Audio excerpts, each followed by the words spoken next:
여러분 안녕하십니까? 오늘은 8월 3일 아침입니다. 이 8월 한 달 또 한 주 주님의 풍성한 은혜가 여러분과 여러분 가정에 함께 하시기를 축원합니다. 오늘의 말씀은 사도행전 6장 8절부터 10절까지 말씀을 함께 보겠습니다. 스데반이 은혜와 권능이 충만하여 큰 기사와 표적을 민간에 행하니 이른바 자유민들, 즉 구레네인, 알렉산드리아인, 길리기아와 아시아에서 온 사람들의 회당에서 어떤 자들이 일어나 스데반과 더불어 논쟁할세. 스데반이 지혜와 성령으로 말함을 그들이 능히 당하지 못하여. 아멘. 초대교회에 일곱의 집사를 선출할 때 조건이 있었습니다. 성령과 지혜가 충만해야 되고, 또 칭찬받는 사람, 공동체의 존경을 받아야 되고, 그리고 팀워크를 이루는 사람이 집사 선출의 자격이었습니다.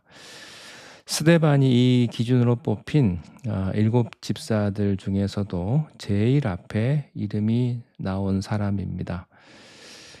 성경에서 이름 나오는 순서가 굉장히 중요합니다. 12제자들도 항상 베드로, 요한, 야고보가 먼저 나오잖아요. 그러면 이렇게 생각할 수가 있어요. 이 사람들이 항상 제일 똑똑해서 앞에 나왔을까? 제일 쓰임을 많이 받긴 했지만 그게 아니고 이 사람들은 성격상 적극적이었던 거죠. 그리고 항상 제일 앞에 있으니까 하다가 베드로가 아마 수제자가 되지 않았을까 그런 생각을 해봅니다. 무엇보다도 중요한 것은 영적인 열정이 있었다는 거죠. 그래서 여러분 교회에서도요 앞자리에 앉는 분들이 참 중요합니다. 앞자리에 앉으시기 바라고 또 나중에 이름 나올 때요 먼저 나오거든요. 저런 여러분의 이름이 가장 먼저 나올 수 있기를 바랍니다. 스데반의 이름이 집사들의 이름 가운데 가장 먼저 나오는 것은 아마도 독보적인 영성과 리더십을 갖춘 존재였다고 보여집니다. 이 스데반의 프로필을 보니까 첫 번째로 이 사람이 은혜가 충만했다. 많은 설명 중에서 이 사람이 은혜가 충만했다. 저는 여러분들을 설명할 때 이런 설명을 들을 수 있기를 바랍니다. 저분은 참 은혜가 충만했다. 은혜라는 단어는요, 히브리 말로 그 뜻이 커버라는 뜻입니다. 그러니까 덮어준다는 뜻이죠. 은혜는 하나님이 인간을 향한 그 사랑을 가르칠 때 쓰는 말이죠. 인간의 사랑과 하나님의 사랑의 차이점, 덮어준다. 은혜는 하나님이 인간을 향한 사랑을 가르칠 때 쓰는 말이고요. 인간의 사랑과 하나님의 사랑의 차이점은 인간은 사랑받을 만한 존재를 사랑하는데 하나님은 사랑할 수 없는 사람을 사랑합니다. 용서하기 힘든 사람을 용서합니다. 그래서 은혜입니다. 인간은 미녀를 사랑하는데 하나님은 야수를 사랑해서 미녀가 될 때까지 만들어 가시는 거예요. 우리가 아직 죄인 되었을 때에 하나님께서 우리를 사랑하셨다는 것입니다. 이 덮어주는 은혜, 흰 눈이 더러운 것들을 덮어주는 것 같은 그런 예수의 보혈의 은혜가 스데반 안에 충만했다 하는 뜻입니다.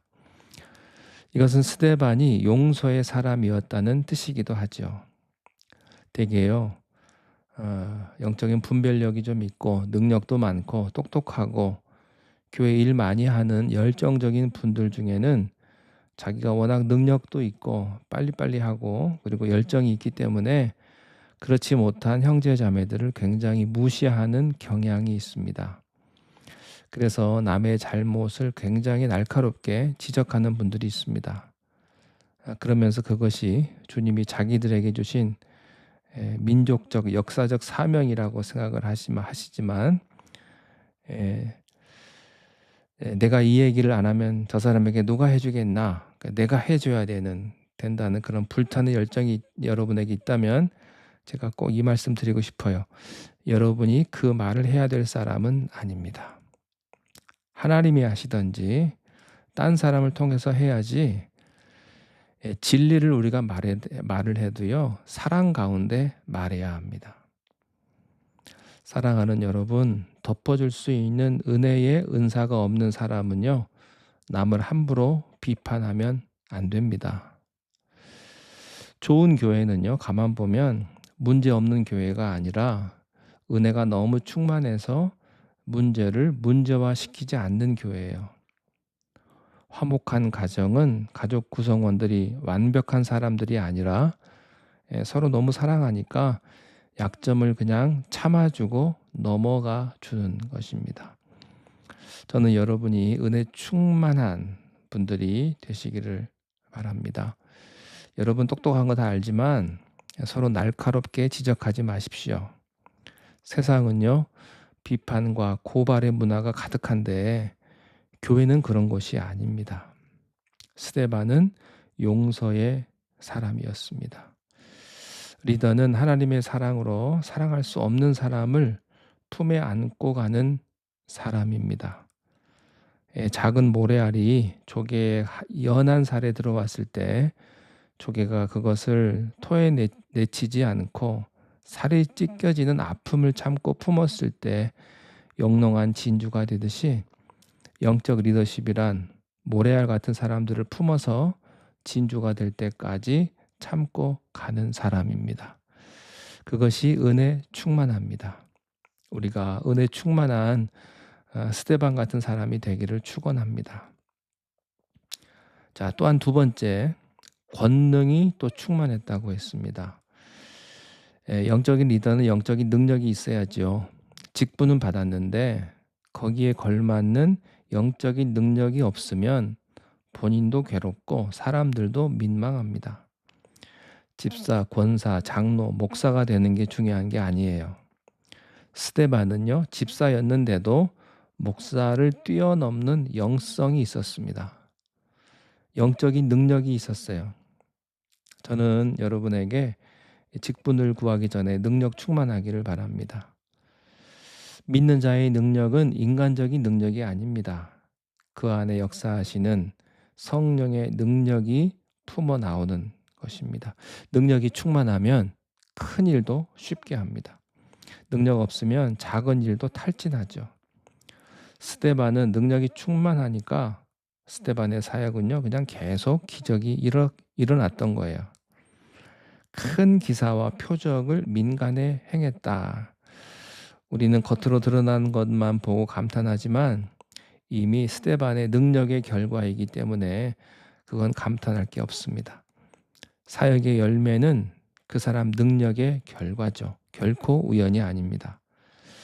그런데 이 능력이요, 스데반만의 점유물이 아니라 하나님을 믿고 성령의 세례를 받은 우리 모두에게 주신 하늘의 축복인 줄로 믿습니다. 또한 스데반에게 지혜가 충만했다고 했습니다. 9절 10절에 보니까 스데반이 여러 예루살렘 전역에 걸쳐 있는 여러 개의 회당에서 설교했습니다. 이게 좀 백그라운드 설명이 좀 필요한데요. 그 당시에 이민 가서 살던 디아스포라 유대인들이 돌아와 가지고 예루살렘에 돌아와서 토종 유대인들과 함께 예배드리기는 좀 뭔가가 다른 겁니다. 언어도 다르고 문화도 다르니까 자기가 살았던 나라 출신에 따라서 회당을 따로 만들어서 많이 모였습니다. 요즘으로 말하면 캐나다 교포 출신들 따로 만나는 교회 있고, 미국 교포 따로 있고, 일본 교포 따르는 교회 따로 있고, 그렇게 만나는 교회가 따로 있었다는 얘기죠. 그런데 스데반이 기회만 되면 예루살렘 곳곳을 여행하면서 이런 헬라파 이민자 출신 유대인들을 회당에서 복음을 전했던 것이죠. 그리고 4개 지역, 길리기아, 또 아시아, 구레네, 알렉산드리아에서 온 유대인들의 그 회당에서 논쟁이 붙었어요. 그런데 10절에 보니까 아무도 스데반과 논쟁에서 이길 수가 없었다. 이렇게 말씀합니다. 스데반 안에 하나님의 지혜가 흘러 넘쳤기 때문이죠. 스데반과 논쟁이 붙은 사람들이요, 무식한 사람들이 아닙니다. 굉장히 지성인들이고요, 똑똑한 사람들이에요. 헬라 전 지역에서 그래도 유학반 출신들도 많았을 겁니다. 그런데 스데반이 전혀 밀리지 않았어요. 왜냐하면 그의 지혜는 하나님이 주신 메이드 인 헤븐이거든요. 베드로를 비롯한 12사도들은요. 그래도 주님에게 3년 제자 훈련 받고 설교 듣고 성령 받은 연륜 있는 사람들인데, 스데반은요. 갈릴리 사람도 아니고 12제자도 아니에요. 초대교회 역사가 짧은데 오순절 성령 강림 사건 이후 예루살렘 초대교회 멤버가 된 사람이었을 텐데, 그 능력과 지혜가요, 그 메시지가 베드로 못지 않았습니다. 굉장한 사실이죠. 여러분, 나중된 자가 먼저 된다는 거예요. 10년 교회 다녔어도 1년 교회 다닌 사람의 영성을 못 쫓아갈 수가 있습니다. 그래서요, 방심하지 마시고 모태신앙 자랑하지 마십시오. 40년 동안 달려온 영성과 몇 년 동안 만들어온 영성도 비슷할 수가 있어요. 스데반이 그랬다는 겁니다. 한 사람이 중요합니다. 비록 짧아도요, 영성이 깊어지면 스데반과 같은 사람이 될 수가 있습니다. 저는 여러분들이 스데반과 같이 이렇게 은혜와 권능이 충만한, 지혜가 충만한 하나님의 일꾼들이 되시기를 주님의 이름으로 축원합니다. 기도합니다. 하나님 아버지, 스데반에게 은혜와 권능이 충만했다고 말씀하셨습니다. 우리에게도 다른 사람의 허다한 죄를 덮어줄 수 있는 은혜가 충만하게 하시고, 하늘의 권능으로 말미암아 오늘도 능력 있는 삶을 살아갈 수 있도록 우리를 인도하여 주시옵소서. 예수님 이름으로 기도하옵나이다. 아멘.